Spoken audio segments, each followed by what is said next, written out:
Hello folks and welcome back. I'm going to be looking at sowing some peas now in the gutters. I've done this many times if you follow the channel. The problem I have is putting them somewhere to germinate, and the issue we have putting them over the allotment is that we've got mice and they quite often will have a dig around and spoil them. I've had a little think around, and what I'm trying to do is create a hanging shelf, only temporary, in the greenhouse. Now this is a rhino greenhouse. They're not cheap, but they're very good. Probably the strongest aluminium greenhouse on the market. I've had this probably 14 years and it's still like new. In fact, if you look at the advert on the website, I'm not sure if it's still the same one. There's 4 or 5 adults sitting on the ridge here. That's how strong they are. And they've got some nice braces. In fact, I've done a modification. I've put a central bar in what you... I've seen the time when I could lift up there a few times. Anyway, what I'm going to do is create a little portable hanging bracket which will allow me to put a floating shelf in, and that'll then I can store the gutters and even put a solid shelf in to maybe put a few plants up there to harden off. Anyway, I'll just show you what I've got. What I've done, I've purchased 4 of these, what they call eye belts, from my local farm shop. And then I've got a piece of, this is about, what, 30mm square wood. And I've just put some couch bolts, pre-drilled it and screwed them in there, so it's a nice and tight thing. So we've got like a little trapeze now. And all I've got to do is drill a few holes into these braces up the top here. And that can then hang down, and say, another one the opposite end, and that'll provide the cradle for me. I have drilled the holes, and I've also given it a little bit of paint, although it shouldn't affect it if I don't. And all I've got to, this is a 10mm nut, I think it is. All I've got to do is screw the nut down there, just its level, and that there should, that's perfect. And all I've got to do, repeat that on the one down the bottom.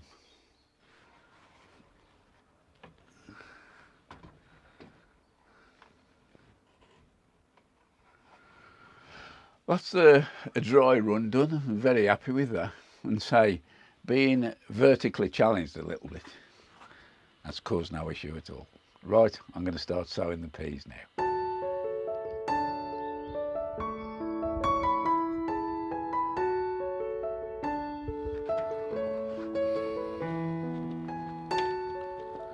Well, I'm on the arm straight now, just topping the second gutter up. Usual variety that I grow every year is called Hearst Green Shaft, and if you do grow the same variety each year, it's well worth looking at there. This is from a company called Mole Seeds, and this packet here is 500 grams, a lot cheaper than buying the small traditional packets. And I think this is the 3rd year I've used this packet, so I've had at least 15 gutters out of that, and there's probably more in there still to do next year and all. So well worth a look. Mole Seeds, if you want to buy these in bulk, 500 grams.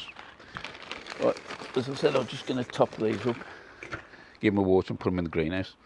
I've got a in-depth video of how I grow peas from this actual sowing up until harvest. If you want to have a look, take a look at this video up at the side, and that'll see it okay.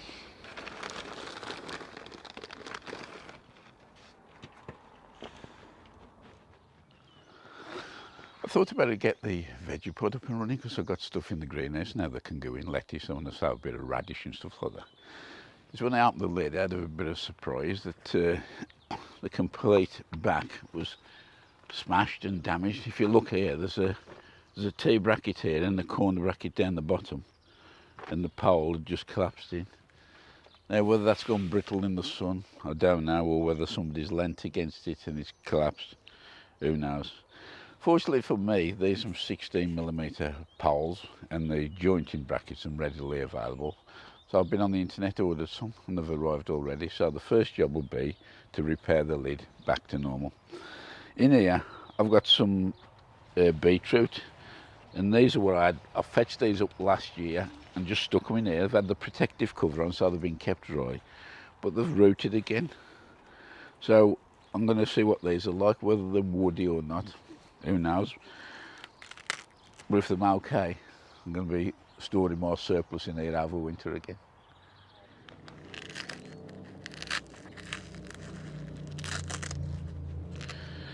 The good thing with these Vegepod covers is they've got a really good strong hook and loop fastener, the Velcro type, so it makes access to the frame quite easy. And so you can wash these covers, put them in a bit of a stain remover, or even spray something on, and it will clean them. So just look at this one coming off. Say it is a tight fit, and it needs to be.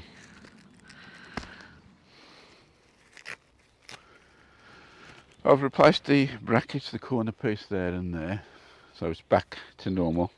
It is actually easier to remove the cover completely than trying to fiddle it inside, because it does get tight and you can end up bending the poles again.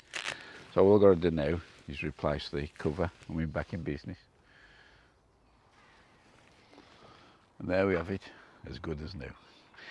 Right, what I'm going to do now is weed the bed and get this ready for planting. Just a quick word with the Vegepod. I find, personal opinion, is there's two big flaws that people make when they get a Vegepod. First of all, they don't get the compost level right up to the top of the frame to maximise the growing depth. And the other thing is, once people put soil in there, they tend to leave it. Well, all this is a big pot, and obviously when you get plants in there, they're taking the nutrients out of the soil, so you do need to add additives or even replenish it. What I do, I take about a third out, put new stuff in, and then I also add like blood, fish and bone and stuff like that. But so the main thing is get the soil topped up to near the top so you maximise the growing depth. Right, let's get this sorted. So that's topped up now. I ended up putting about, I think it's about 30 litres of compost on the top. I've also added growmore and blood, fish and bone. That's at a reasonable level now for me to start planting. So over the time it will sink again, so I'll put the first crops in now. Once I take them out, I'll probably give it another top up again. So there we have the first plantings of the Vegepod. Right down the middle I've got a row of spring onions. Those are white Lisbon. And each side of there I've got a few rocket plants. Those kindly donated by another plot holder. And on the right hand side, 2 rows of radish, and those are French breakfast. I'm going to start doing me runner beans now. It's a usual variety, the one called Benchmaster, which is a nice long straight bean.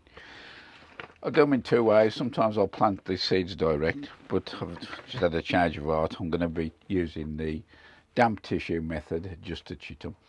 I've got 12 canes on the frame, which are out there permanently there. And I tend to put 2 plants by each cane, so it's a total of 24. So I'm going to put 30 seeds down and pick the best.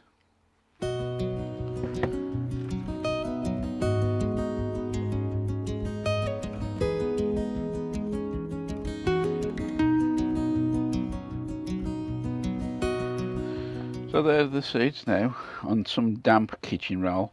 So pre-chitting is a good way of testing the viability of the seeds, particularly the big ones. If you've got any seed that you think may not germinate, may be a bit old, just pop them on a bit of damp kitchen roll.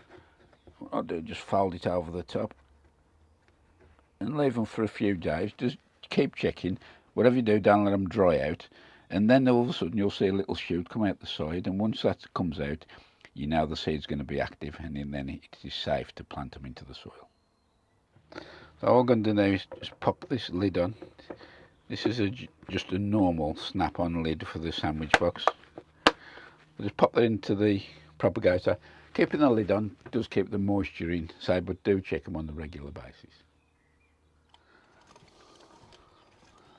I'm really speeding along now. Traditionally this bed's the one I've used for growing my garlic, 3 or 4 years on the run. I had a change of plan this year and decided to put them into these tanks, and they seem to be doing fine. So rather than this bed going to waste, I'm just giving it to tidy up a little. However, I've also got some well rotted horse manure. I'm going to pop that in and mix that in, and then I'm going to be planting out the shallots into this bed. They're actually in the greenhouse up the top screaming to come out, so they'll be thanking me for this. That's 30 shallot plants in now. I've given them watering, also I've given them some onion fertiliser, and at the same time I've weeded and added onion fertiliser to the garlic tanks.